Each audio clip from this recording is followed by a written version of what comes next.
Hello, everyone. Thank you again for joining us today. Um, I am Altricia Foster, and this meeting will serve as somewhat of a progress report of some kind to you who are providers or community members.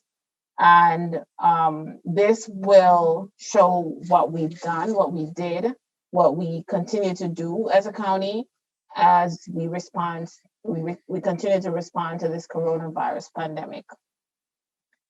Our aim, our overall aim today is to we are connecting as our prior commitment to you dictates in the past that we continue to interact with you as we continue to build a better and better community for everyone to thrive.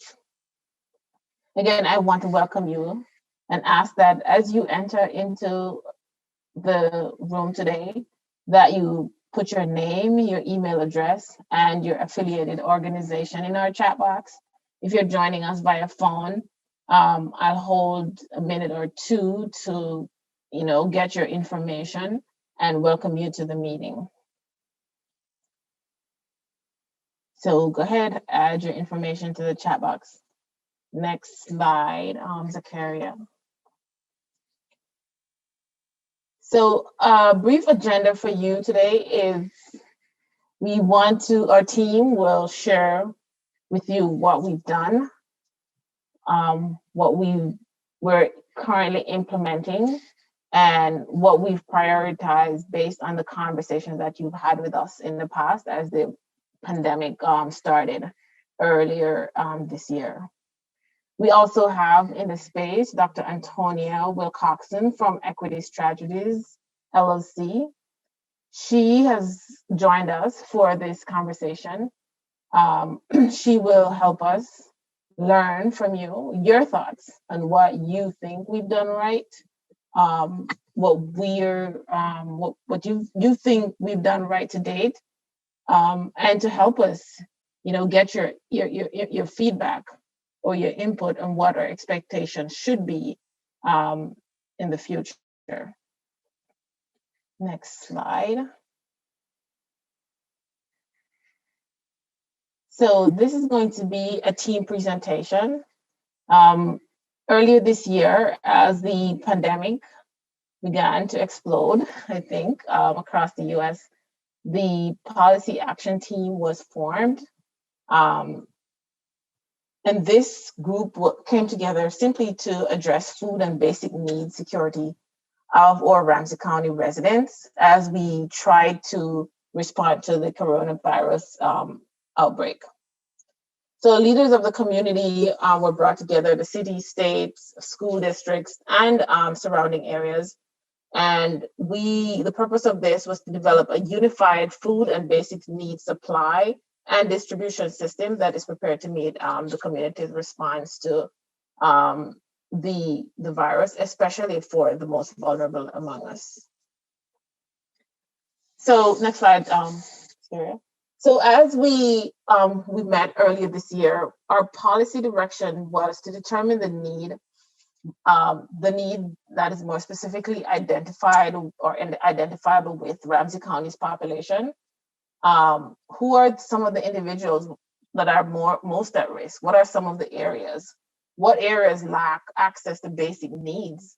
And some of those needs include individuals, households in isolation or quarantine. How are we responding to our youth in need? A third, focused on community, focused on those individuals or households with limited abilities that are financially vulnerable, some racial and ethnic communities who are current or who've been underserved for decades, and even the elderly who are homebound. Next. So the community engagement strategy that is currently in place at the county dictates that we continue to actively engage with you or members in an authentic and constructive way. We want to keep the dialogue and the relationship between the county and the community going. So Our priority dictates that the county must develop, identify, and use a broad range of strategies grounded in authentic and inclusive engagement to ensure that all Ramsey County residents have a voice in realizing the benefits and the outcomes across the county. So as in earlier 2020, when we realized that coronavirus was going to be as impactful as it has been, our county manager emphasized that we continue to serve those communities who are most adversely affected during the pandemic. And we align our resources with our community providers to protect the health and the safety of the members of our community. And we had to prioritize the immediate need while we continue to support and sustain efforts with our partners, which includes you. So we ultimately wanted to partner with community to design and implement what that response was going to be and prioritize the need of the most impactful residents within Ramsey County. Next slide. So we developed an approach or even some recommendations on how we were going to address the pandemic and how we were going to respond to the pandemic to ensure that our Ramsey County residents were most supported during this time. So we wanted to ensure that there was a two-way communication with the community.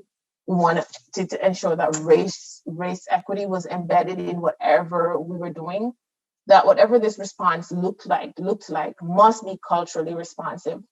We wanted to ensure that we had multiple language responses, and we also wanted to ensure that access was available with and without technology. And we wanted to ensure that everyone had internet and technological response to this.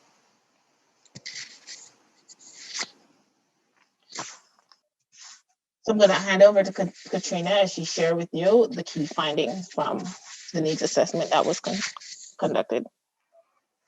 Thanks, Altricia. Hi, everyone. I'm Katrina Mosser. My job right now is part of our incident management team in response to COVID and the planning lead for our food security work. So happy to be with all of you, many of you again, or some of you for the first time. I'll briefly go through kind of the key findings, as Altricia said, from our needs assessment work, and then hand it over to Carissa to talk about some of the work we've been doing and implementing over the past couple months. So if you can go to the next slide, Zakaria. Based on the needs assessment and the work we did with you and some of our partners in the county to look at data throughout our county as well, we came up with 10 priorities to guide our response. The first one was around amplifying and connecting to our community to the school food programs and to feed the whole family.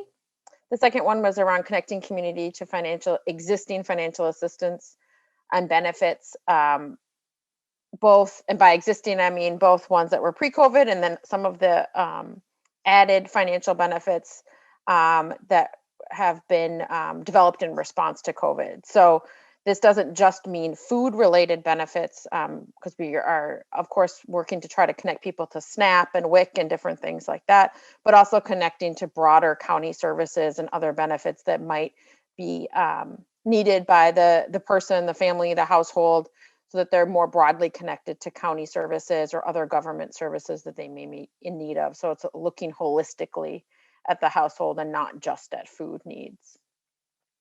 Number 3 was connecting community to existing and new food and essential services. And a piece of this was also ensuring that we're connected and coordinated with our public health department along the way for providing essential services to people who might be quarantined at home. And number 4, that ties to that, to ensure individuals and households who are homebound have access to food and essential services. And this might be people who are homebound due to COVID or directly, or some of the tangential effects of COVID, like not having access or not being able to use public transportation because of vulnerability, financial impacts of COVID. So whatever the reason, there might be homebound, ensuring that they still have access to food and basic needs. And as goes along with our kind of general approach and the county's responses, ensuring that we're amplifying food and basic needs distribution sites and alternatives, and the existing distribution system, supply and distribution system that was there pre-COVID and needed additional support or amplification during COVID, and not recreating a system. You can go to the next slide, Zakaria. And number 6 was providing a centralized location and administrative coordination for community and business efforts, communications, donations, volunteers, and really trying to be a coordinating hub within the county. Number 7, to increase capacity and access to public gardens, including equipment and materials. Number 8, to partner with community and county partners to meet food needs of individuals who are homeless. This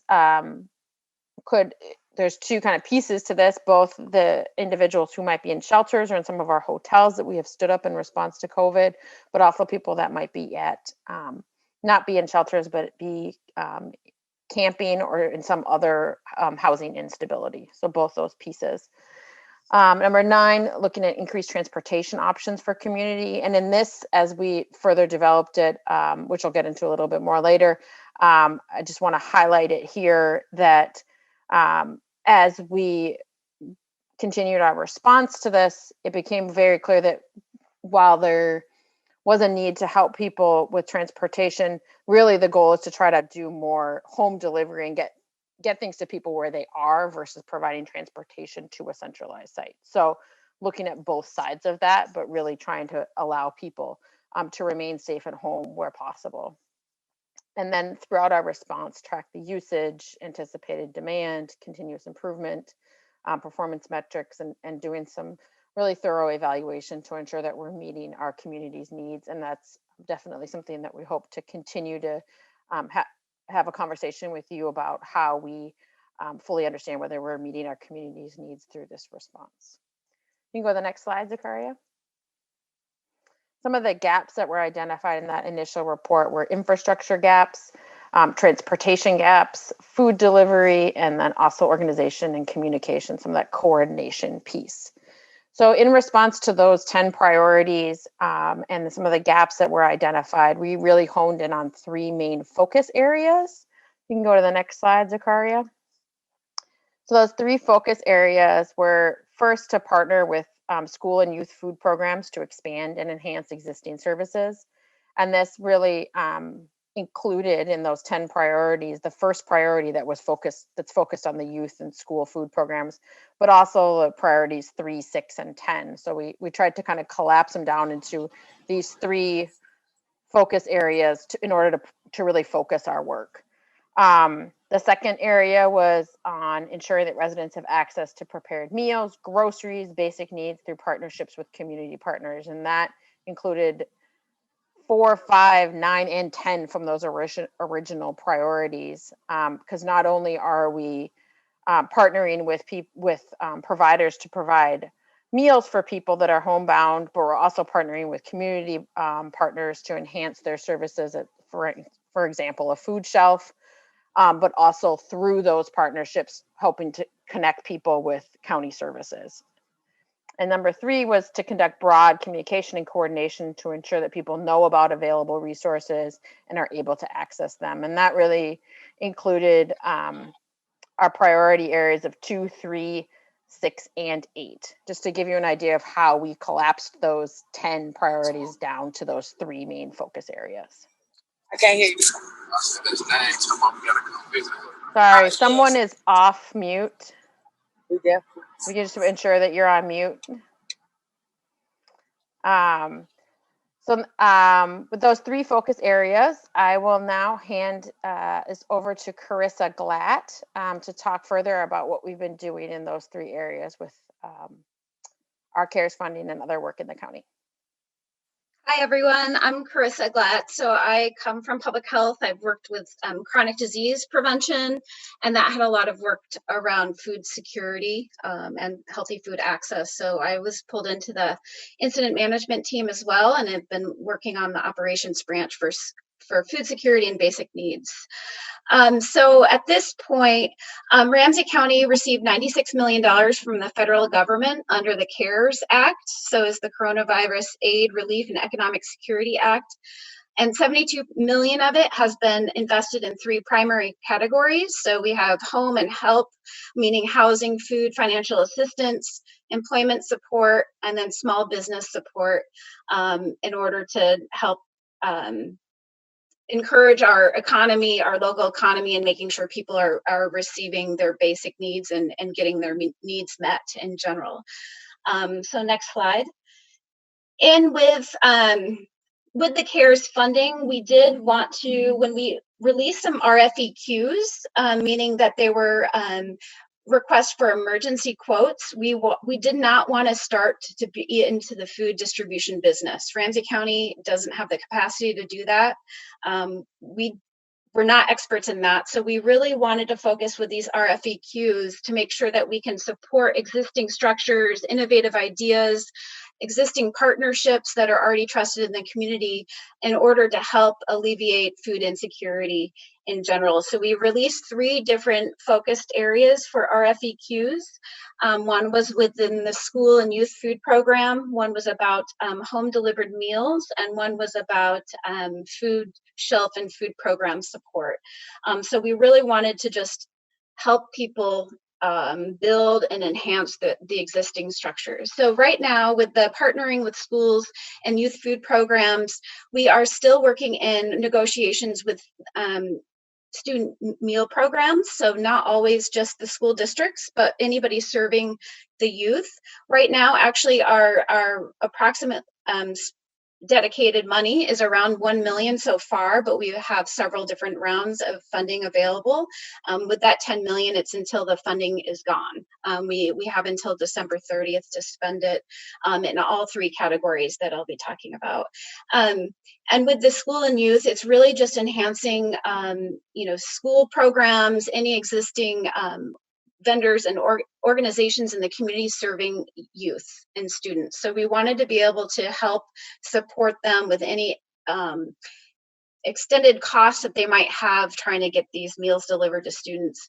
We know this one took a while to get out because the USDA kept changing the waivers, extending waivers, and at this point, from the USDA standpoint, they have extended universal meal programs through the end of the year, and we're still trying to work and coordinate with our school districts on how that's working. So if your student or a youth lives in anywhere in the county, they can go to their public school district and get a meal for free. At this point, over the summer, we heard from Ramsey County Schools that they've served over 5 million meals so far, and we're hoping to just support them with our financial support with CARES lending money and funding. Next slide, please. The other one that we're really working on is, this is kind of a big one that has a lot of different aspects to it, is the prepared meals. Right now, we have 19 contracts either signed or in negotiations with that.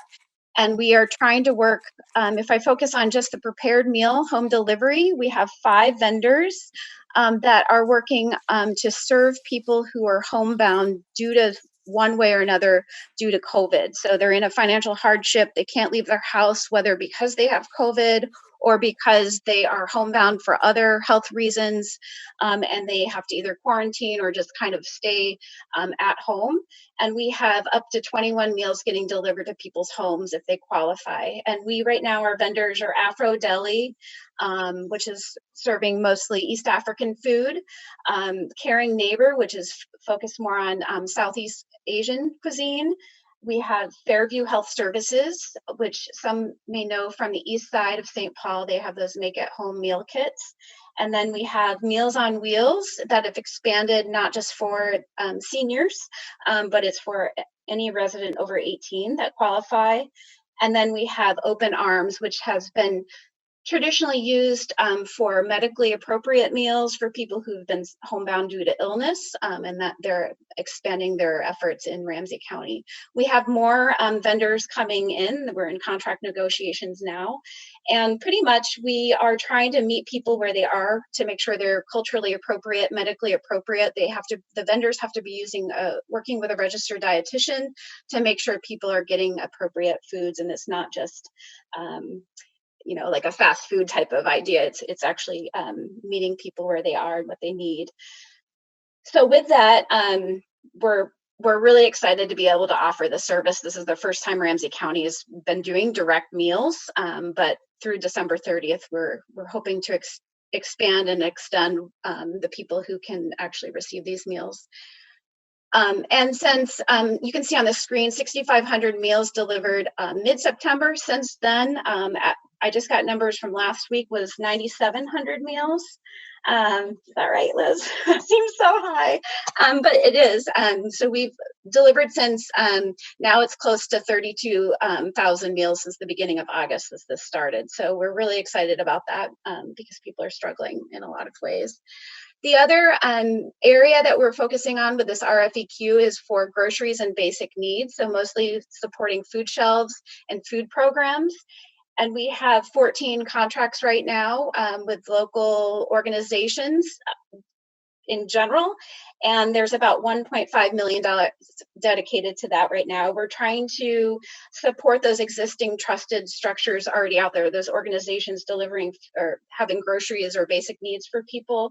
We are offering money for culturally appropriate foods, delivery, supplies, expansion of services, staffing. We're working with food shelves to expand use of our language line as a county so that people can speak the language if community members go there, they can talk and interact with people. And then we're also offering other technical support for food shelves in general. So this is just to really get food to people. We know long term these home delivered meals aren't going to last. We know the CARES money is going to end at the end of December, and we want to get people connected to their food shelves so that they can have a longer term food access points in general. Next slide, please. And as I said, that most of our RFEQs have been focused on expanding what's already there and just letting the organizations ask for what they need so that they can keep going. The last big focus is on communication and coordination to make sure people know where food resources are available. We have an interactive map at ramseycounty.us/food resources. And there's an interactive map so people can go there and access different things in their neighborhood, find out where the local food shelf is. We're trying to update it with the pop-ups, food distributions. We're trying to also just get the word out that there are places around in people's neighborhoods that they can access food. This also has information on the home delivered meals as well. Overall, with communication, is we want this long-term sustainable approach. So people who might be food insecure now, but as time goes on, more people might become food insecure, and we want to get them connected back to Ramsey County services. So we're really focusing trying to get people enrolled in WIC if they qualify. We're really pushing people to get enrolled in SNAP or other benefits for that long-term food security. We know that getting home delivered meals isn't going to be, it's just going to help people through the end of the year. We want them to get comfortable going to their food shelves, comfortable trying to apply for our benefits that they deserve and that they should receive. And so a big part of this is really, what is the question beyond 2020? What do we want people, how do we help them get food in general going forward? So we're trying to really do a lot of communications, radio spots, pop-ups, different promotions on billboards. We're trying to do a big communication campaign in general to get people to understand where their food resources are. We know with COVID that some people have, struggled with food insecurity. This has just highlighted it more. And now there's more and more community members that are struggling because of all the economic issues due to COVID. One thing I did not mention that I do want to highlight is that with our home delivered meals, since we are actually receiving recipient information, very aggregate data, not specific people's information, but we want to make sure that when communities that are disproportionately affected by COVID are actually receiving these benefits and getting the communication. So we are tracking demographics and zip code so that if we see parts of the community that are affected by COVID testing higher levels of COVID positive rates, we're trying to do more communications in certain areas of the county as well, so we can make sure that people are connected to our services.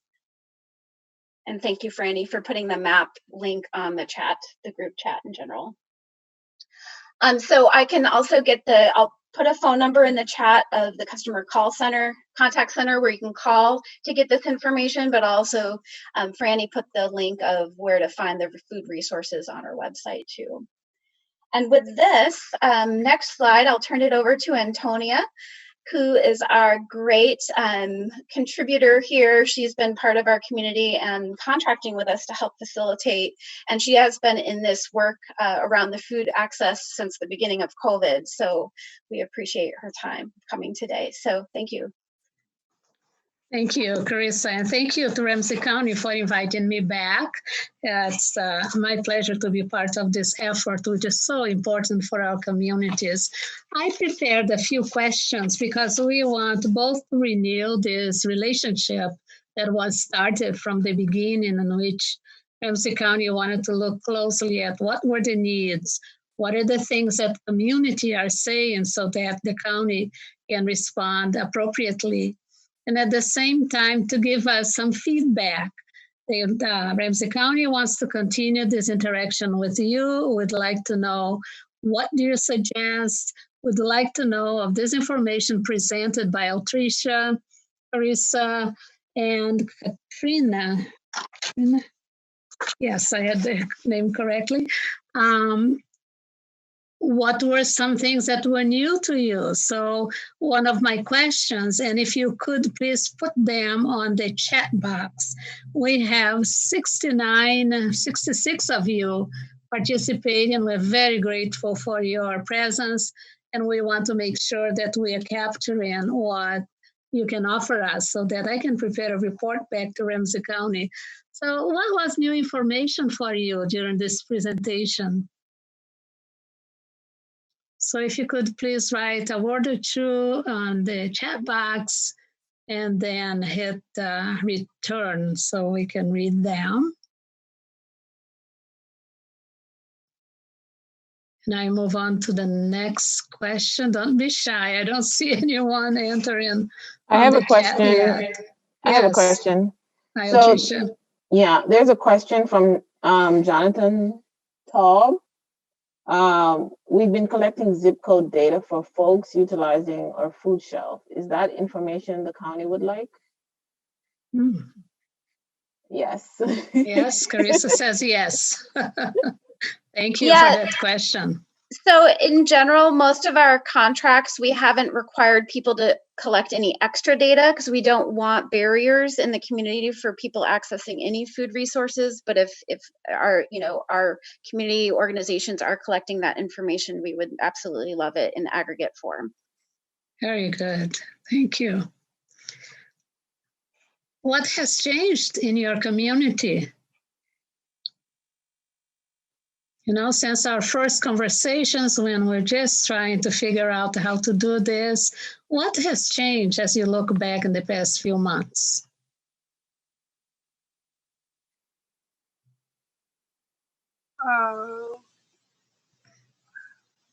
Antonio, this is Fortune.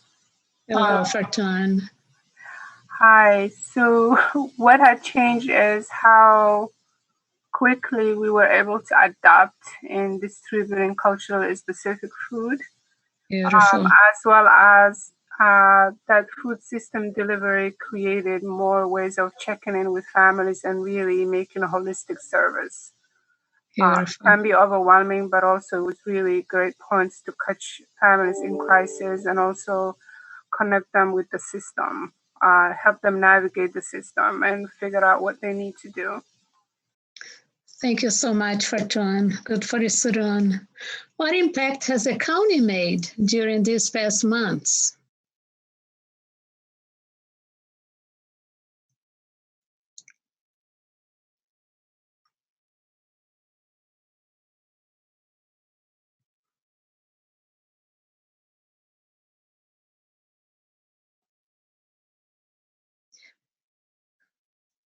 I like to see what is here. Low barrier options for getting food to a large number of people during drive-through events.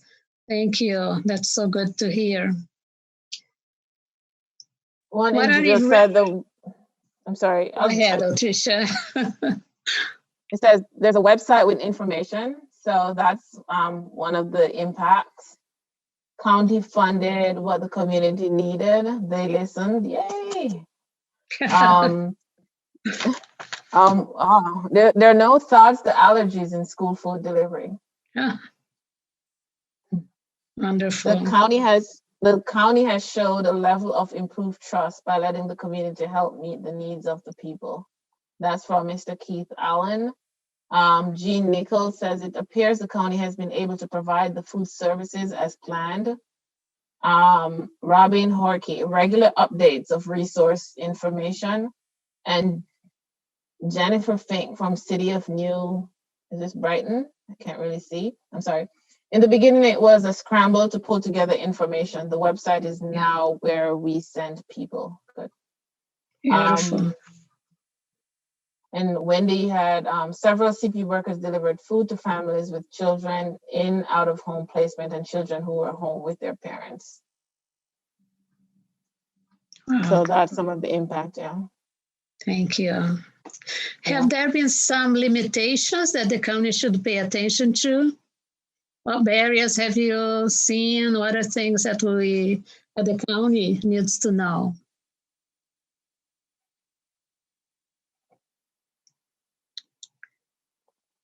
And if there have been barriers, what options would you suggest?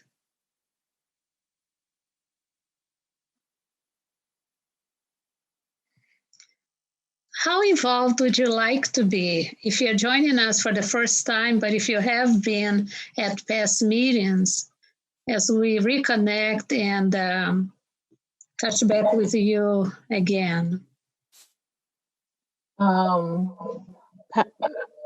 Pam wrote that, yes, drive-through to deliver fresh vegetable and dietary products to our community has been a success along with the pop-up tents. It's been helpful to start to get a sense of who's working on what, and that also still feels limited. An org chart maybe, where the community organizations are connected could be super helpful. So they need an org chart. Thanks, Valentine or Valentine. Jonathan, I'm curious if the county has guidance to offer on food shelves currently operating outside or drive-up style in light of the pending winter weather. If we have any plans for that. If someone is already on SNAP benefits, can they also get Meals on Wheels? That's a question. Carissa, anyone can? Okay. Are you talking specifically with Meals on Wheels as a home delivered meal? Because anyone can get that even if they're on SNAP benefits, or are you saying outside of the home delivered meal program? I'll just need to look into that. We are taking notes, so the chat box is helpful because we're going to go back and look at all of your responses. And if we didn't answer a question now, we will make sure we do that at the next meeting. But thank you for that. Yeah. How often? I'm sorry. Somebody had a comment? Yeah, I have one comment that jumped out. It says having volunteers who speak the language of the people who are being supported. It would be great if the county could help on that issue. Thank you. Yeah.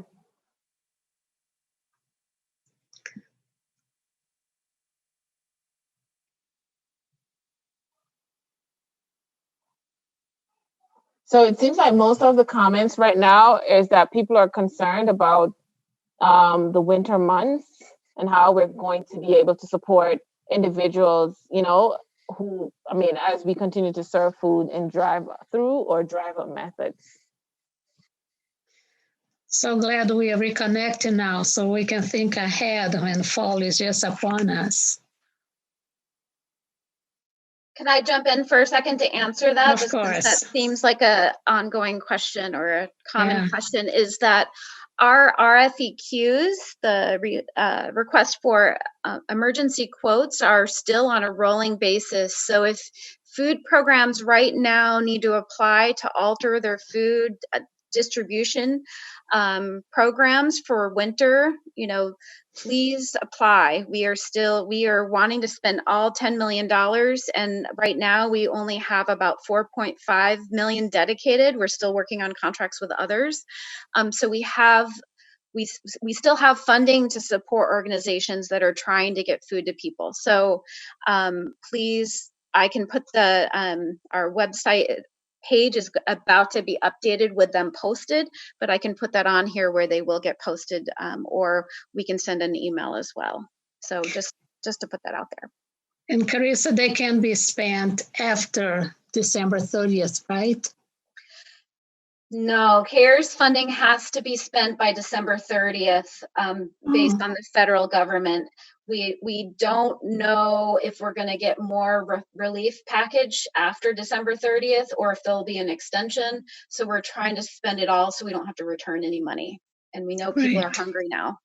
Yeah. Thank you. Carissa, is the language line open to everyone?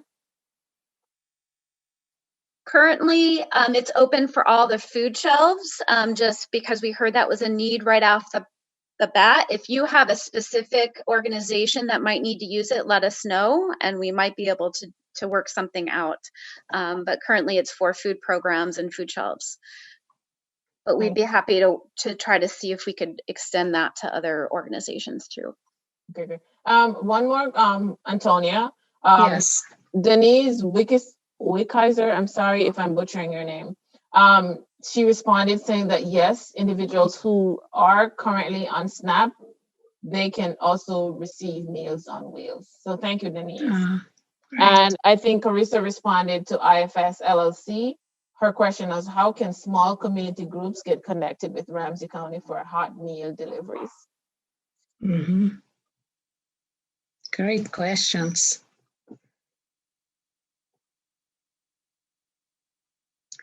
As we are talking about wanting to reconnect with you, one of the questions we would like to know is, how often should we meet? How often would you like to have a meeting like this?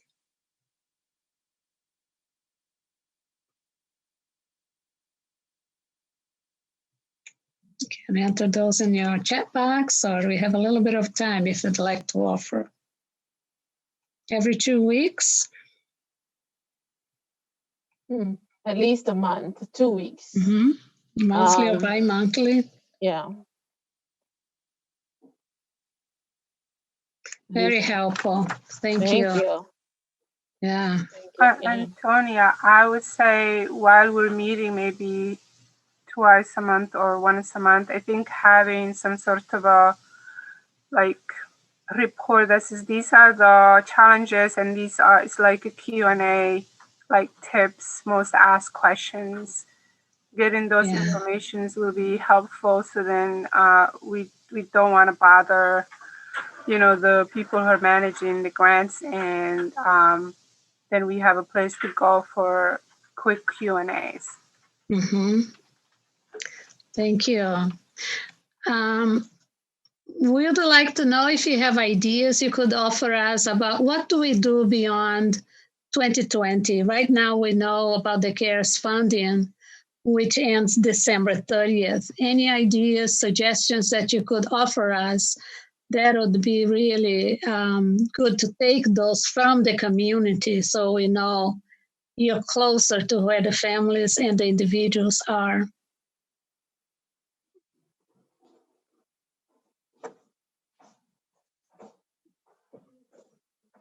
Thank you, Jan. Always good to meet as a group to share ideas. Kim wants email correspondences more between the meetings. And then another question that we would like for you to think about that Kathy Hedin put there. Hello, Kathy. When CARES funding goes away, how does this group anticipate meeting the food needs of community? It's always wonderful. We need to set ourselves for sustainability. So that may be part of a discussion for our next meeting, a topic and agenda. I would be interested to know how our communities will not be so in crisis for food. How, what are we going to do to build their outward mobility of their economics? Very good. So it's never an emergency, but that we do have a sustainability model in which they are not always needing this emergency funding. Or food emergency funding. I mean, we know who's vulnerable right now. Mm-hmm. And so while we're supporting, how do we make sure that they're not falling through this crisis for hunger? Exactly.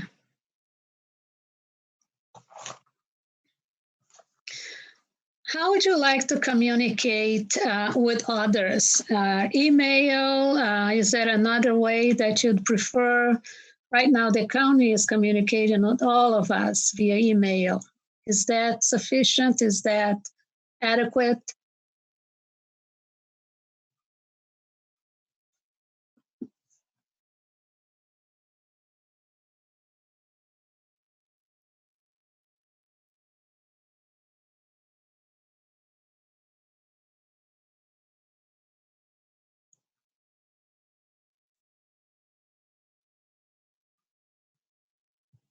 When Carissa made the presentation to us, she outlined the 3 items about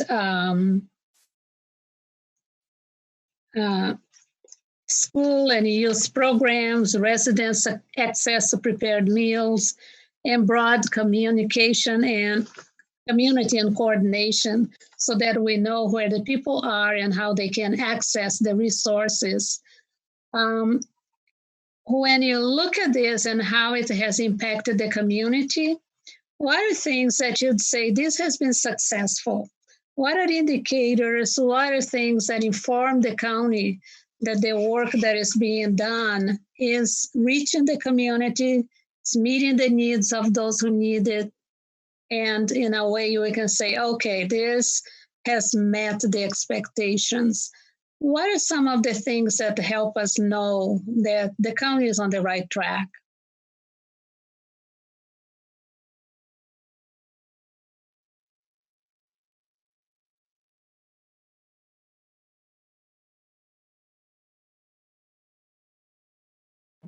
All right, as we think through this, I have 2 questions here that are similar from Pam and Paige, Pam Goki and Paige Sumera, for elders and people with, their concern is about, one moment, I just missed it. Yeah, so Pam's question is for elders and people with no transportation. Is it possible to bring food to their neighborhood, like a food truck with fresh veggies, dairy products, etc.? And Paige's question was similar about homebound families and individuals. She's asking about a cohesive delivery system to access the food shelves. Can I jump in and answer as best as I can?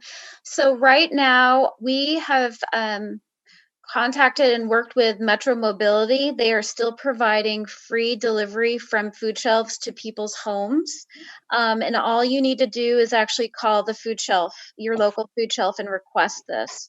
So maybe a food truck potentially down the road that it goes to people's neighborhoods, but right now if you need and qualify for home delivered meals, that can come to your homes.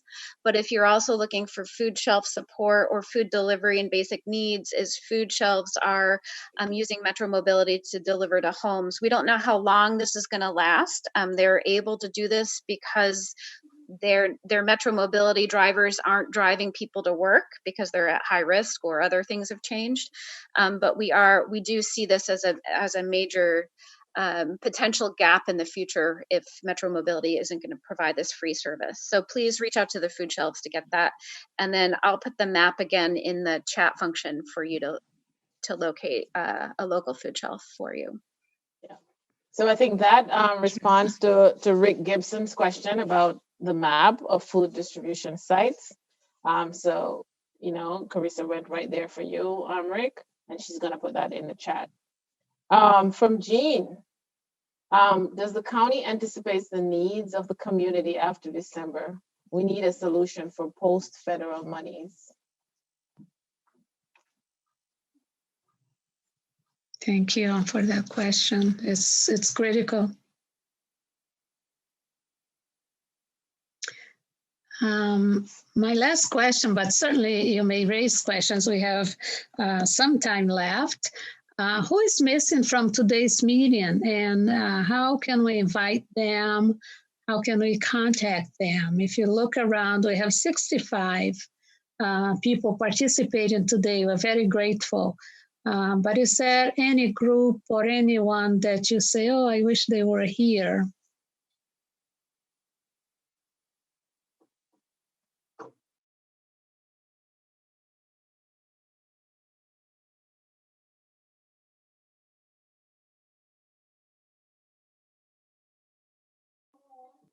I see. Is anyone nice. from Neighborhood House meeting today?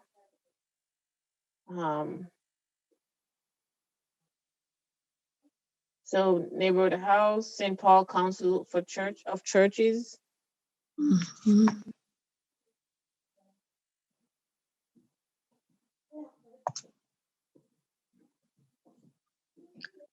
Small scale food shelves from Jack Byers.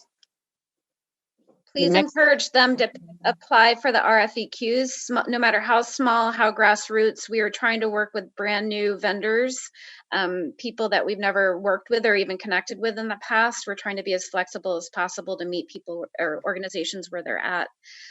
So please apply and spread word on that. Someone says the Mexican consulate. Do we know how to contact them? Any information? If the county needs to hear just how critical this work is, perhaps we can invite a family who has received mails. Okay. I would also say that multi-family housing associations, they know who isn't paying rent. Right. Is anyone here from Keystone? Hey, Yes. Well, Mary's here. How about Neighborhood House? Did anybody say they was here?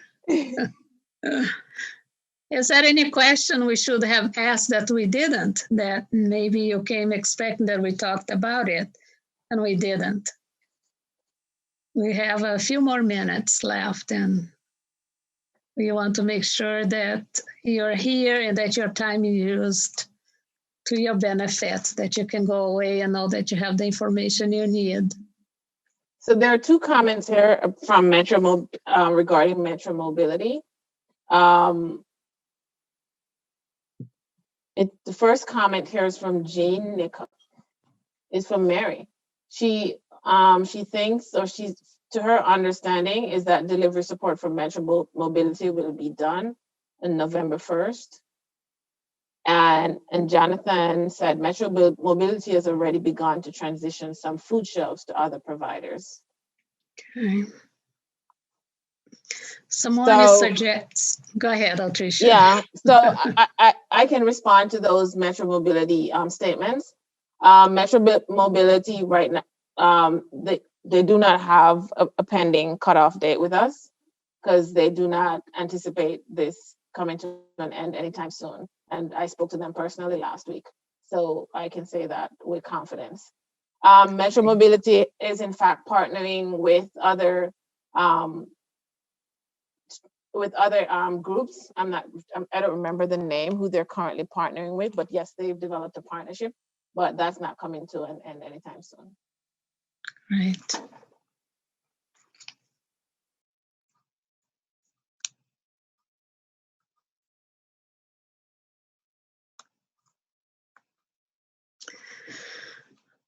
That's a great question. What are the expectations of the county and expectation of organizations, for-profits and non-profits, to fill the gap? We examined that there are some gaps. So during COVID-19, Ramsey County has stepped in. How much of that role should be sustained, if any?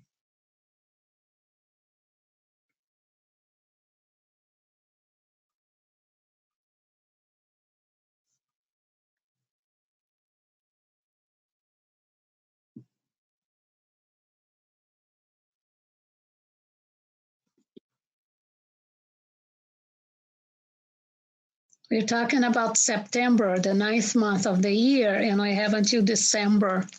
So January is going to be here very soon. What should we be doing until then?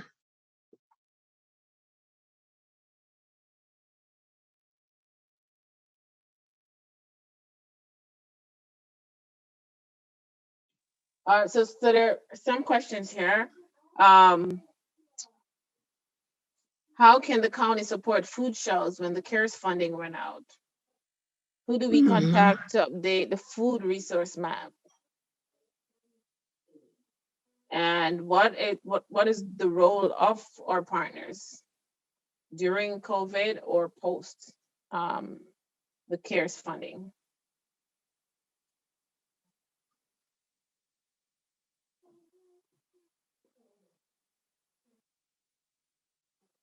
I think that's a huge question because our funding ends at the end of the year, but this need is not going to go away, and it's going to keep exponentially growing as more and more economic ripple effects occur. So this is something we really want to maybe concentrate on our future meeting is what should Ramsey County be doing, knowing limited capacity, but also we have really strong organizations in the community that maybe we can all come together to do something. Yeah. There was a question about how to get the recording of this meeting. For your information, I will be preparing a report to Ramsey County. And our meeting now is being recorded, which is going to be very helpful to me as you're putting your notes on the chat box. Thank you for that. And I defer to Carissa or Tricia to say how you're going to share then the notes. Yeah, I can take that, Carissa. Mm-hmm. So first, the meeting is being recorded and we are going to have that on our community resource page. We've had some past conversations that are currently on the food resource page. So this will be one of those additions. We're going to pull the questions and I intend to share these questions and try to respond. I mean, extrapolate some of the responses from our conversation and send these out to the group. And what was the third question? Because I knew there were three. One is how we're going to share. And then I will disseminate Antonia's report accordingly as well. Yeah. Thank you, Tricia. About 3 minutes. Any last words? Yeah, so I see someone loves Valentine or Valentine. Could you please unmute yourself and teach me how to pronounce your name? Is it Valentine? It's Valentine. Valentine, okay. Thank you. Valentine's suggestion for the topic of land stewardship and increased access to land for growing food in communities. Mary wants us to continue to support providers who are operating on a shoestring budget. We're here for you, Mary. Oh. Thank you for everyone for the work you're doing to help our neighbors. Thank you to the county crew for your work organizing efforts and increasing collaboration. Let's plan together for 2021. Until next time, everyone, thank you so very much for attending this and for your participation. And oh my goodness, the notes are going to be so helpful to us. Thank you very much. And so appreciative to be working with Ramsey County again. Thank you. Have a good evening. Thank you, everyone. Thank you. Thank you. Thank you.